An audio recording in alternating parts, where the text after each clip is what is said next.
Well, guys, I'm surprising you here, and you see it. You see the smiling face here, not mine, BlackJaded Wolf. And you've been asking. I got a message today from somebody who said, "Hey, I walked up to BlackJaded Wolf at a show and told her how much I loved the content, how much I loved the show that you guys do, and since then I haven't seen her back on. Did I jinx it? Like, did I do it?" And I'm like, no, it's just it's one of those things that it's just that the schedules don't add up, and that's a lie. That's a lie. It is all on me. Let me tell you how today's episode came out. I texted Sharon. I said, "Hey, I got a question about grading. I want to pick your brain. What do you think? What would you do in this situation?" And she's like, "All right, just call me whenever you want." I'm like, "Want to do an episode and talk about it?" And she's like, "Sure." So it's never, she's not tough to schedule. It is all on me. So we got it. We're here. I don't know when the next one will be, but we got a lot to talk about. Without further ado, a minute in, we have BlackJaded Wolf Uncaged. Welcome back. I'm so excited. I feel like a stranger here now. I don't know. No, you're a stranger. It's funny because I'm like, I haven't talked to you in a while, but I just talked to you this weekend and Thursday. Like in the last 5 days, I've seen you twice. And now we're doing this is the third time here with an episode. So it's not like I haven't chatted with you, but the audience hasn't heard our conversation. And wow, do you have a lot you can kick in from the last week? Literally just the last week. You have the Thursday night event for Cards and Cocktails, the eBay event that you were at. You did Comic-Con and you split your team up. In addition to doing Comic-Con, you were at the Hofstra show. So any of those you want to lead with, you want to talk about the the eBay event, you go ahead, jump in, tell me about the shows, tell me about what you were up to the last week. I don't know. It's a lot to unwrap. Obviously, Comic-Con is one of my favorite events. And, our friends from eBay also planned something great during the, surrounding the Comic-Con and stuff like that. And obviously, Marino did a good job. And obviously invited some of the people he knows and put on a party, I guess, And it was fun. It was a lot of... good collector, met some big names there. I don't know. Should we name drop? No, I'm just kidding. Yeah, sure. I put them in the news. I got Nat in the news. Nat was there. Obviously, Ken, I kind of felt bad. I interrupted him during his pizza. So, but it was good. It was nice. Yeah. We seldom see each other, but when we see each other, we kind of talk, Ken was good. And then obviously John from Basketball Guy is always good. I heard that you guys have 3 birthdays that I missed and, all last week. All this past weekend. It's Mama Break was there. I mean, not at the event, but her birthday was that week. Also, we have, just a bunch of birthdays in the same week for the holiday. Exactly. Did you sell anything at the event? Did you sell anything at the eBay event? I mean, I know you were set up. You had a table. Did you sell some stuff or no? No, I did it for for eBay and some friends, and I literally got there. I was so tired during the Comic-Con and stuff like that. And I put down like maybe 10 cards and then went mingling. I wish I should have done that. I mean, I wish that was the one thing. I wish I could mingle. The last time I went back to my table was to take the cards and leave. I did a whole episode about it. I mean, it's one of those things, right? People don't realize it. They see at the table like, wow, look, I could do what she's doing. You don't get to get up. You don't get to go get a drink. You don't get to leave. You don't get to, walk around and see the show. Like I said, I did a whole episode, the day after about how I suck as a dealer because I just want to go and have fun and see the cards. And I don't want to stand behind my case. You deal with that? If I just did it for like 8 hours, I'm not going to another event and do that, I needed to have a drink in my hand. And, when I have a drink in my hand, I'm not sure I want to negotiate. So here's my question. I don't know the answer to, and that's always dangerous, right? So what I think makes Sharon spectacular, what I think makes BlackJaded Wolf different from almost any other dealer, it's an understanding of the market and an understanding of where she is going to be, where her people are going to be, right? And, I walked around the Hofstra show and talked to a lot of dealers. There was only one dealer who told me it was a good show, and it was you, okay? So that's an interesting thing. So my question, I know you didn't sell stuff, but you did buy some cards. And I made a little joke. I said, you bought cards from me. It was like Oh, $20, 2 cards. You know, it was like one was like a Star Wars sketch card, and one was your kid. I thought it was your kid. yeah. That's why. My kid wasn't there. It was it was definitely his cards. But one was this cool Captain America like Comic-Con card from 2015. It was like a 3D card. It was really awesome. And what I said in the episode was, this is how I think you make money. You were buying at that event where no one's looking at those cards, but you were at Comic-Con that weekend. And I'm like, I bet you she sold those. I bet she sold them at Comic-Con for way more than she bought them from me for. So, did you? No. Oh, with all that intro. Put it up. So when I have something that like almost given to me by a friend, I will not sell it. I didn't give it to you. You gave me money. You know, at a very great price. So to me, it's almost like a courtesy that you charge me something for it, you know. But I literally just put it aside, put it in my office, and not thinking of selling it. Could have been the Game of Thrones auto that I gave you that neither of us knew who the hell it was. That you could keep. I have a lot of Game of Thrones, and I don't know who that is, to be honest with you. This is what happened. I bought a box of Game of Thrones, opened it up, and that was the auto I got. And I have no clue who the hell it was. And I watched the whole show. So I did some of the freebie that you gave me. So I gave to a couple of kids that they were happy, you know, so that was good. So, I mean, what I would say is, you know, and maybe it wasn't my cards, but, you know, you could buy at the Hofstra show knowing that you had people at Comic-Con. You could buy sports stuff at Comic-Con knowing that you could move it at the Hofstra show. And even more, you're going to be at other shows. You'll be at Dallas, or you'll be at Chantilly, or you'll be at Philly, or whatever it is. You know, you have that constant stuff that, you know, someone like me who's setting up it, you know, at the eBay event on Thursday and then not again for another 3 years. I don't have that. That's one of the things I think that, you know, you have the ability to kind of, you know, go through your inventory that way. Were there any stories like that? Did you pick something up at one show and you were able to kind of move it? That's actually the fun part about it. So not a lot of people know that obviously, you can't buy in Comic-Con, you know. Obviously, if you're buying sports, it's really hard to find sports. Right. There's literally this year, all I brought this year was Pokemon and more Pokemon. Because that's what sells, you know. I put some non-sport, but I think I sold like a few only. But so I went to Friday. You know what? I gotta go buy. I can't buy anything in Comic-Con. I came in and I'm very aggressive. Usually I just sit on my table and buy, you know. But you know what? I need to go out. So first hour I just took a lap and bought. I bought from one guy only because the rest of the people are not easy to buy from. So, but I thought, and so based on your statement, I did sell two. So that's the good part about it. I sold, wasn't expecting it, but there was, I guess the guy's like, there's nobody else I could buy from here. So he literally bought 3 cards for me, took another lap, came back and bought a few more. And then the next day I heard, obviously I wasn't there, but a friend of mine watched my table and came back and bought a few more the next day. So that was good. And whatever I bought in Comic-Con, I was going to bring to Chantilly, not Comic-Con, Hofstra. I was going to prep for Chantilly. But I also know my friends from Hit Parade was there. Mm-hmm. So even though they're not aggressively not buying cards, they're like sports cards, but I know them. So it's good to make connection. You know, it's always, you know, a lot of people say, oh, Sharon, you shouldn't say those things. You know, now everybody knows the trade secrets. It is what it is. I saw a big deal go down at the end of the Hofstra show. Basically, it ended at 4:00 on Sunday. It was like 3:45, a big cash deal. Somebody basically selling a whole bunch of inventory to a repack. Nice.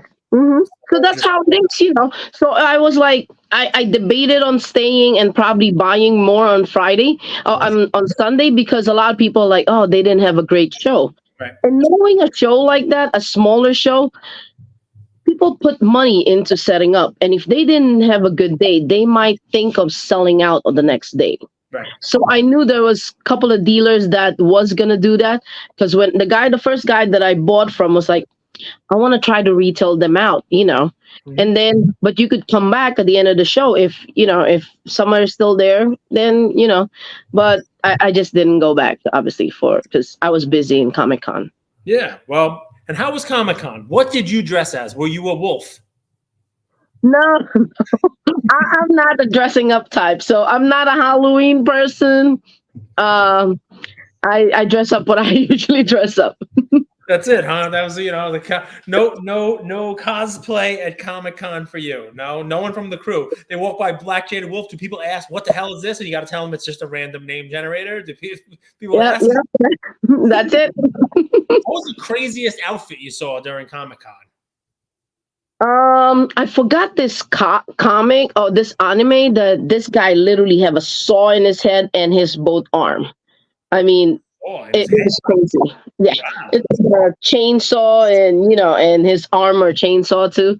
And some of them are like really whack. It's just a costume, but some of them are really like Yeah. I don't think it's a working chainsaw, but it looks really like really good. Really take the Comic-Con stuff seriously. So I got a question for you. Do you think that I'll make it two-part. Do you think that the new entrants into the space in sports cards, Fanatics, whoever else it is, who are looking to grow the space, 10x it, 5x it, 11x it, whatever is going to actually happen?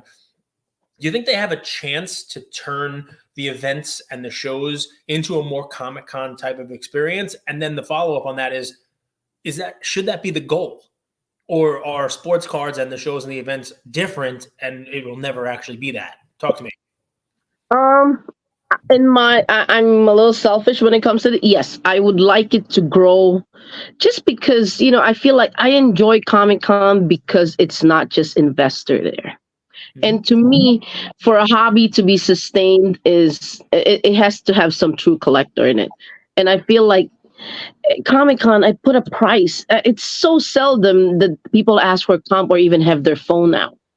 I mean, literally, whatever your price is, they pay 99%. Wow. Maybe it's a couple of them. And guess what? Do you have sports cards too? They asked me, do you have sports cards? So I knew they weren't even collectors. So yeah, and one guy is like, I'm taking a picture and comping it for him, and he's like, because I'm trying to recomp if my price is right for him. I lowered a little because he said it was his gift for his kid and stuff like that. So he said, "What are you doing?" He taking a picture of the card. I said, "I'm comping it just to see what it ended." Oh, I don't care about that. He said. So it's just so that's my selfish like kind of like wish that it could happen. Not about we're scamming a customer. No, it's not about that. I feel like there's more value than the monetary value. So I guess the question for you, I've never been to a Comic-Con, but I've seen people dress up. They walk past my office and like total outfits and the whole deal. The guy with the chainsaw, whatever that anime is, he dressed up. Is he going because there are meetings there? Is there a screening of his anime show that he's going to go and sit front row and go watch it? Is there a panel of people who create the next season of it? Cast members from the show from the past and from the talk to me about that, because to me, I don't think you could do that with sports, right? I mean, people aren't going to come dressed up. No, not when it comes to obviously dressing up and stuff like that. But most of them dress up because they go with a group of friends. Right.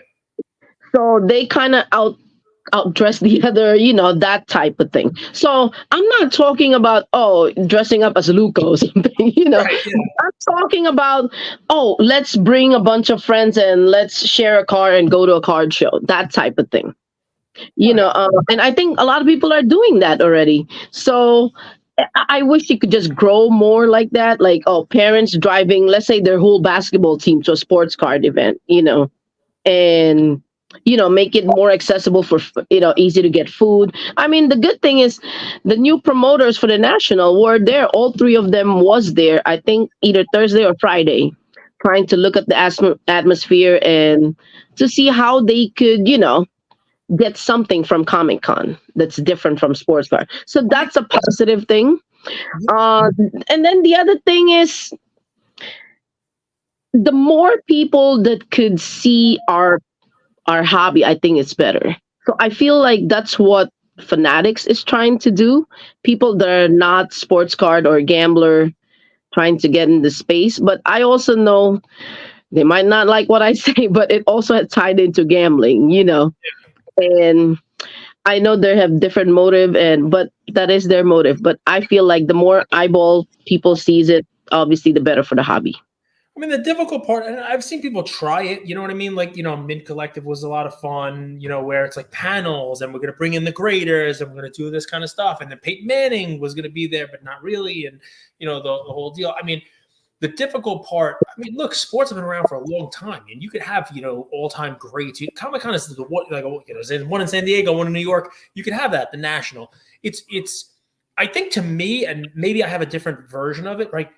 The people who are in the TV shows, they're right there with you. You know what I mean? They're not like segregated in a different part, right? That's all part of the experience, right? You could be selling cards, but then 2 doors down is somebody who was in a TV show and someone who was in Star Trek signing autographs and the whole deal. And they're part of like an interactive experience. And then there's a panel and people actually want to go to that. So it becomes a different atmosphere than, a buy and sell atmosphere, which is every card show seems like buy and sell. Instead, it's like going to Disney World. Instead, it's like going to a Broadway show. When you go to a Broadway show, you don't care that they're charging you $27 for a Pinot Grigio that, the glass is what a whole bottle costs. You don't mind when you go to Disney World and they charge you $5.50 for a bottle of diet soda that is $1.50 when you walk out the park, but you're paying it, right? And I think that's what happens at Comic-Con. Like you get this, it's a different type of event. They don't mind paying your price, right?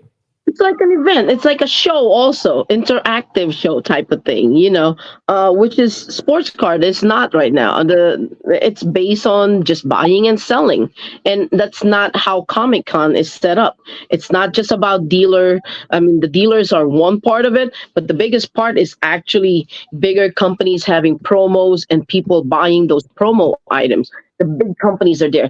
Tops are, let's say Tops, Fanatics, eBay, all those people, PSA doing some special event for the masses, basically, not just for dealers. The dealers are only a part of it. So like Marvel, right? Like people show up, they want to see, Marvel puts their roadmap out, or Disney does this, or like here's the next guy. There isn't that. I think what you're saying is we kind of need that. Yes. I enjoy that. I mean, could you imagine me bringing my niece and nephews, to not just watching me sell sports cards, but go to an event that, they could actually interview Curry, or they could hear who is Curry, not just as a basketball player. So like Chris Evans was there from, obviously the actor, and people were asking, surprised that he suddenly, without knowing, got married, that he has a ring, People ask those questions. It's like, but for us, we're so separated from our athletes, almost to a point that, we don't want to care about, or we don't want to know anything about the personal life of our athletes. So that's probably the autograph people in a different section. There you go. Okay, so, and the hobby is almost split. It's like autograph people and it's card people. You know what I mean? Okay, we're going to put you in one room and you in another room. Even nationals that you've been doing it, that's the way they do it. Here you go. This is where you get the signers. And maybe it's for security purposes. Who knows? But I mean, Chris Evans needs security too. I mean, I know he's got a shield and everything, but still. But I think that would be nice. I just don't know if the event or the promoter want to invest security and more money to have a panel. Let's say a panel with, I don't know, Joe Montana. The people who actually I think people would actually pay to be there, and stuff like that. But that's up to the promoter to do and think about. I think we need to, maybe with the licensing by Fanatics, that they could bring that up later, You would think, right? I mean, they have the access to the athletes and merchandise. You know what I mean? Like, think about it this way. Understand Lids is their company and they did it in the store. But what if they did a Lids Tops promo that's only going to be available at the national or at this event, right? Now you're doing something. Now you're doing these kind of like, collaboration events where, someone's going and they get to do that there. And by the way, Julio Rodriguez is going to be there because he's got the chef outfit on that they have, like, I get it. I know it's easier said than done, but I think the athletes are too expensive to like do that. That's, so to me, if Fanatics could negotiate that into their deal, if you, let's say, Judge, you're in New York, if you do 3 events with your contract of signing 1,000 autograph, do 3 events for us. That would be nice if they do that, But you know what? Start somewhere. Go with retired players. You don't have to get Aaron Judge and Shohei right now, or I remember the Hofstra show.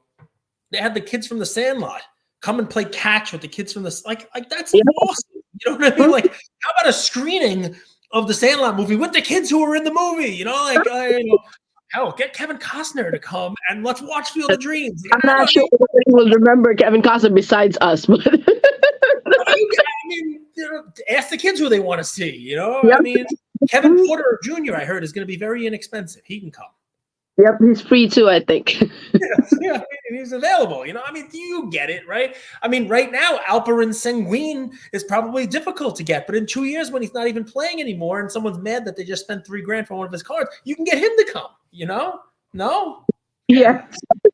Well, I'm gonna be honest with you. Not that they don't want to come, but I think some like the New York Liberty are one of the hottest thing in New York right now, and I feel like some of those women would gladly get some, gladly do some exposure, and stuff like that. I So mean, the aces are better, but I'm okay. I will take the Liberty autographs too. I mean, you know, first 2 games didn't look so good for the Liberty, and then all of a sudden, right? I mean, you know, I'm a Vegas fan because of the Raiders, so I get the Golden Knights. We're actually good. You know, the Raiders suck, but I'm going to steal the other teams that are actually good. I'm going to become fans of those guys. well, I'm a true fan. I'm going to the game tonight, so Ooh, good luck. Good luck. I hope they win. They look better in game 3. Obviously, they look better. You know, so what I'll say is this. I'd love to see some of the Comic-Con experience stuff get in. I could tell because we talk about it. You're just excited by it, and people don't get that excited about the baseball card shows. You know what I mean? They just don't. I call it baseball card stores still, so it's funny. It's just the way that it is. But I mean, I'm hopeful. I'm hopeful that the I love hearing. Yeah, I think we're still in the early stages. Well, hearing from you that the people who run the national going forward were at the Comic-Con there, trying to pick up some some tips, some pointers, some ideas. That's in and of itself good news, something good to hear. Exactly. I know Ruben has been in all the shows and stuff like that. When I met him in, I think Philly show, the only thing I told him is, it's in your hands now. So, I looked him in the eye and said, this is in your hands now. I'm not sure I don't know the reception, but, he's like, he's nodding, but, I saw him backstage at the Philly show, with the athletes. It was awesome to see him there with, his interaction with Tyrese Maxey, especially because, one of the younger players, you could tell it's a natural, camaraderie there. It's a friendship. Obviously, he had a great relationship with a bunch of the guys. He was kind of, needling George Niang a little bit, which was fun to watch. I was with my son. I was going to say hi to him. Santiago kind of knocked me over to get to him. So I'm just kidding. But, I never actually spoke to him. I don't do that. My camera was broken. Otherwise I would have shoved it in his face because that's what I'm supposed to do. No, but I did apply for a job at Fanatics, but I haven't heard back from them yet. I think my rejection letter is lost in the mail, but it is coming. Change your name to Cage. yeah. Not on my resume, but look, it is what it is. So I have a question for you. I'm gonna drop a statement out there, and ultimately, I'd love to chat with you and kind of talk through it from a grading perspective. I think that grading is too expensive right now, and I think one of the cool things that kind of propped up the hobby, for the couple of years that we were all kind of running with it was you were able to grade whatever you want and get it back pretty quickly and at a reasonable price. I know that was one of my favorite things about the hobby in 2017, 2018, even 2019 before the craziness. And then you had shutdowns and all kinds of stuff and you name it. And I know I'm probably, trying to peeing in the wind here is what I like to say, because PSA, the last I looked, is grading over 1 million cards a month. So they don't need to drop the prices down. You know what I mean? If anything, they can raise the prices because they're grading 12, 13 million cards a year. Right. The other companies, but so I had an idea to buy a card recently that I would have, let's say today, and have a bunch of them. And the card's not that expensive, but it's a basketball card, right? Okay. A basketball piece is right around the corner. And let's just say I got in 100 of these cards and they're inexpensive. And, let's just say they're of a player whose name rhymes with Bembanyama, right? And I didn't know what to do with them. Because I got the price point of each card. Do I take the card and just now sell it Do I wait now for, What's the opening? price? What's the price point of each card? That's the fun. Let's just say the card is $10. Okay. And I can't tell you what the comps are grading because they're all ungraded yet. I'm sure in the coming weeks, and this, by the way, Yep. factors into the equation, factors into the whole discussion I want to have with you. Forget about my card. There are a million cards like this. Anytime somebody breaks a new product, right? And they get the base Wemby that's going to come out, right? Or they got, I don't know, Bowman University, Caleb Williams, Marvin Harrison Jr., Shador Sanders, Travis Hunter. These cards come out. They're not expensive cards, right? Even the refractors, the numbered versions, you can use any of these, right? Now, buy them in bulk or whatever it is. If we took our time machine back a couple years, you would add those to a bulk sub for $6, $8 when it got expensive. You'd throw them in and you'd send 100 cards out every month, and next month those cards would come right back.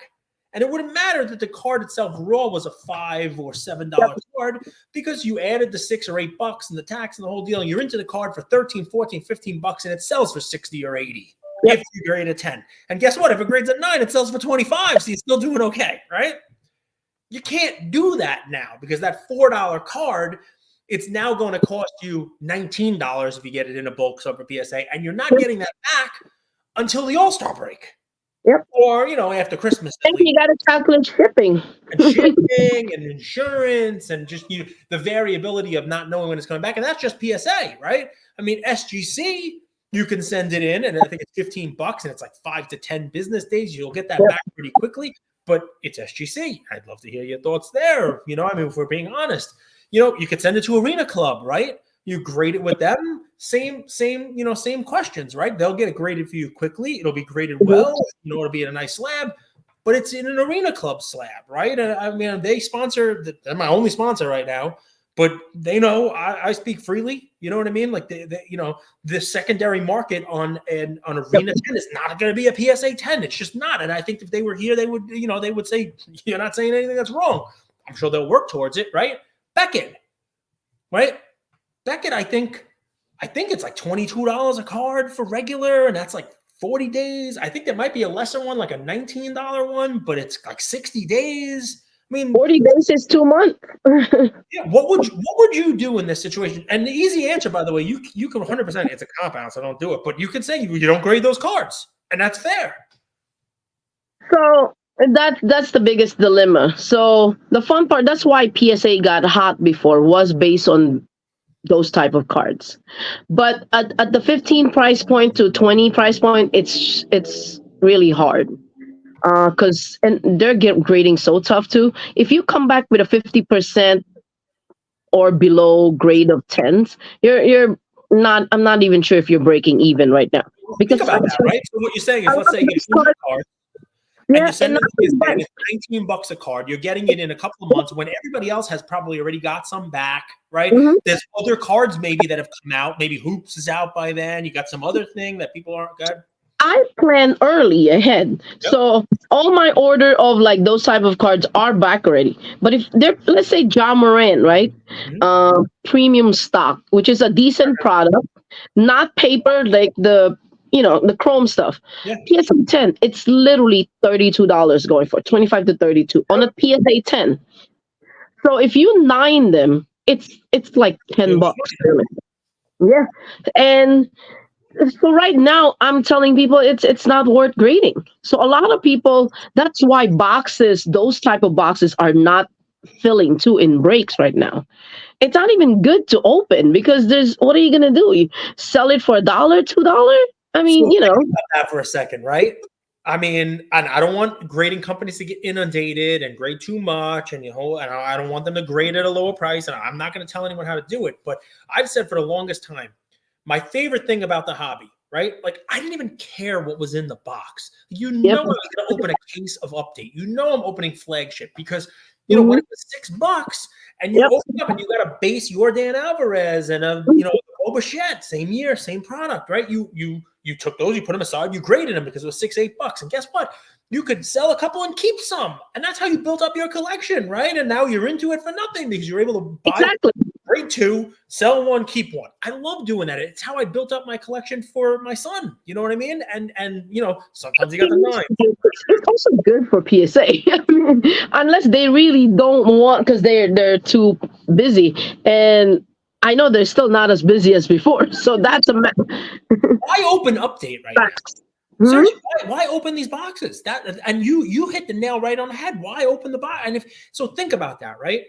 If all of this product is coming out, and you were able to open it before because you knew you could potentially recoup some of it because you could get it back in a reasonable amount of time and at a cheap enough price. And I'm not even talking about making a crazy profit. At least not get hammered by it. Correct. That's the fun part of opening. Before, I love opening. Anytime I trade for boxes, I open. I never resell any of my boxes except Pokemon, because I don't really, do that. But it's just right now, it's just no fun to open, and kind of sucky, and but I would like for it. It's kind of tied hand in hand. If boxes are not going to come down, PSA has to lower their prices a little, because now it will attract people to, maybe I could take a gamble. If I don't get the best autograph, at least I could recoup some of them by grading them. Correct. Yes, that's the way. But if both companies don't want to lower the price of wax, don't want to lower, and now we're just all stuck, and some people don't want to open, and it's not good for the hobby. I'm not grading with SGC right now because the secondary pricing, just like we talked about with the Rating Club, so probably almost anything but PSA secondary pricing. At 15 or 12, right? At 15 or 12, it's still not worth it for me in SGC. 9? It has to be like 7, 8, in my opinion. but think about it. They're doing that, right? They did it with Bowman. I think they have a one now. They might do it with Update. They're at least working with the, fanatics to offer a special. Like, we'll get it to you quick. We'll get it to you cheap. Yep. It's only on this release. It's only on this one. Because, look, that I think is a grading company understanding shit. Yep. If we don't do this, people aren't going to open the product. There's probably exactly. You know what? I'll get this back pretty quickly. It'll be graded. It'll be graded well, and it won't kill me to get it in an SGC slab. $9. PSA do something like that. Like you said, they're busy. They're busy. I'm hoping they do at some point, but I'm not that positive that they will. But let me tell you, they're gonna get super busy again, and it's not good for the other companies either if PSA lowered their price. Because even now, if I have a choice between waiting 2 months and I'm paying the same price as those other companies, I would rather go to PSA. It's a month later. You just gotta plan a little bit ahead instead of grading and seeing who's hot. You just gotta gamble a little in which quarterback you think, or who's gonna have a good season, start of the NBA season. Stuff is, it used to be you could open what was new, right? So you're talking about planning by buying singles and then grading them and planning 2 months ahead of time because it's going to take 2 months back. Me, and that's fine, and I agree with you entirely, no dispute whatsoever. The question for me is, if you're opening wax, normally it's opening day. You know what I mean? You're with a breaker, I'm not talking about Topps Gilded, right? You'll grade some of those cards. Those are expensive cards when you get the right ones. I'm talking about the stuff that everybody else breaks, us normal human beings, right? Even the Topps Chrome update comes out. Yep. I guess it's a good thing they put those MLB debut patches in there, as like high-end chases. So what the hell else are you opening that for? I hate opening those, to be honest with you. I understand it's fun for you, open them for kids, and but that's the thing. It's like, to say that even is like hard for me to say, because I don't want kids to open something that's really not worth anything. If that's the case, at least if it's a card that they could, they follow this team, they're a Mets fan, and there's this, there's 4 prospect in that Topps update right now that you could kind of hold and maybe grade, and it's exciting for the season. You have Alvarez, Mauricio, guys that could actually play well, and it's nice for kids to actually track those guys. and watch the games. But right now, you pull them and it's worth $3. And even if they get hot without grading, what, it's going to go up to $5. Yeah. You know, it's, I guess it's not fun, but it's just not gonna, that issue. It's like I just had a customer before our call. What do I do with those cards? It's so funny. I didn't know that was your question, but I literally told them it has to be $30 and up before you could even consider grading, you know. Yeah, And that's gotta be how it. many base card is worth $30, you know? It's none, basically. I mean, Yeah. to me, there are a lot of things we can work on in the hobby. Yeah. That is a huge difference now versus what it was. And I think what it was allowed this kind of, this boom, this look. I walk around Hofstra, and we can go back to the show, and then I'll let you go because it's already a longer episode than I usually do, but I could talk to you for hours. I walk around Hofstra. I didn't see the same kind of flippy dippy going on. I didn't see the briefcases. I didn't see the teenagers. I didn't see, people looking to trade. And look, it was raining on Saturday, and maybe that's part of it. But I was there both days. I took my son there. He liquidated everything he had, basically. I That's came bad. home. It's bad for the hobby. I said, all right, I gotta go I put a sub together, and I sent in more Pokemon cards because I gotta replenish his inventory. He's got no cards left, So I didn't see any other kids making deals. You were there Saturday, right? You were there on Saturday. Did you get the same sort of flow coming up to the table of kids? I do think Comic Con has gotten bigger for the last few years. So I think a lot of kids actually went to Comic Con instead of the Hofstra show. Okay. And I did have a couple of kids oh, I remember you. I saw you in the card show. So they were in Comic Con. Did you bring sports cards? I said I didn't. What are they doing at Comic Con? Are they in costumes? Are they going to see Chris Evans? No, they're not. They're just looking for Pokemon cards. Interesting. So basically, yeah, you're right about that. There's not a lot of flippers in the room. There's also not a lot of kids. Definitely, it was one of the slower show, and also that weekend have Nashville too, Yep. which is one of the probably better show now around the country. So can't go there. Jeff Wilson was there. You're not gonna be able to buy anything. He's buying it all. Oh. Buying it all, 155,000. Most of it looked like it was Leaf. Nothing wrong with Leaf, but 155,000. He's filling the store with Leaf. Anyway, it's a lot of fun. We're having fun. You are the best. What's the next show you're going to? I'm going to Chantilly this weekend, and I think after that could be Dallas, which I'm still debating because I think I sold a lot the past 3 weeks. And my inventory is actually how terrible the hobby is. I don't know if I can go. I don't know if I have enough cards to sell. I've sold so much. Yeah, it's literally anytime I have a new order in, it's gone. So yeah, that's good. It's a good problem. But now I need more cards, so I actually need to go to shows to buy. But all right, guys, you hear it here. Start sending DMs to BlackJaded Wolf. I don't buy in Instagram.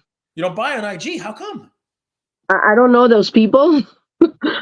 I'm a very I need to see you in person. And once I know you, then we could do IG deal. I need the first deal to be done. I need to see you eye to eye and know who you are before we can do it. You're out there in IG and you have cards to sell.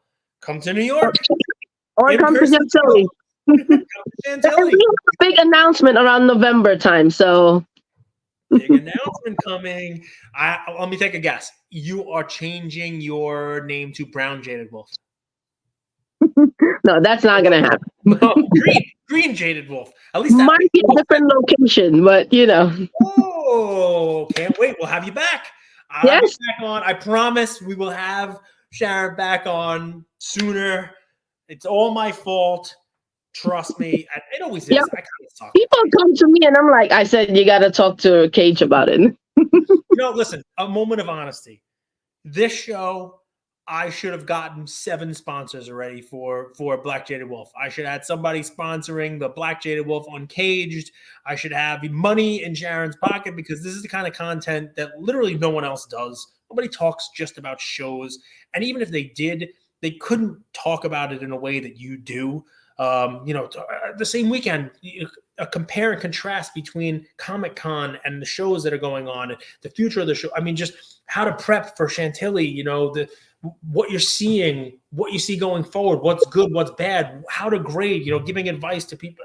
No one does the way you do it because you've been here for a long time. So I feel bad because I'm like, I should have got her paid already. Like I should be like, giving her. What did I text you? I don't care. This is fun. You're like, so so anyway, that's kind of part of it. Maybe it's stupid for me, but I feel like, I don't want to waste your time. I don't, but you're like, let's go. This is fun. So here we are. And I will not be shy to ask you again to come on. Guys, I hope you appreciate it. You've asked for this. So there you go. You're welcome.